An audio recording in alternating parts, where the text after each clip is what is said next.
Mesmo a gente utilizando o Kandelive igual eu utilizo aqui há tanto tempo, eu utilizo desde 2017, e a gente acaba conhecendo recursos ainda no Kandelive e coisas tão simples, né? Tão simples e a gente passa desapercebido. Eu estava numa live do Marcelo, do Livre Labs, onde ele estava ensinando de Kandelive, por sinal ele ensina fantasticamente, tem coisas maravilhosas no canal dele. Vou até deixar mencionado aí o canal dele. E aí ele falou um truquezinho aqui, uma coisa simples, tá? Mas que eu nunca sabia, eu não sabia mesmo. É quando você está utilizando aqui o monitor do clipe, ó, monitor do clipe, tá? Não é monitor de projeto não. Se você pegar e segurar a tecla Shift, olha aqui, você pode passar o vídeo aqui, ó, no monitor do clipe. Veja que mudou aqui para monitor do projeto, ó.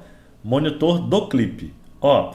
Aí vai ficar a barrinha de áudio aqui, ó. Eu posso segurar o Shift e ir arrastando o mouse. Eu não preciso de clicar com o mouse, é só arrastar. Então é no monitor do clipe, tá? No monitor de projeto não dá certo não. É no monitor do clipe. Então facilita na navegação do vídeo, correto? Então eu aprendi isso com o meu amigo Marcelo do Livre Labs. Eu vou mencionar o canal dele aí na descrição. Então a gente sempre vai aprendendo coisas novas. Não é porque a gente ensina que a gente sabe tudo, tá vendo? A gente ensina, mas também somos aprendizes. Então a gente aprende uns com os outros. Então, muito bacana. Na descrição, uma playlist de Kdenlive para você. Até o próximo.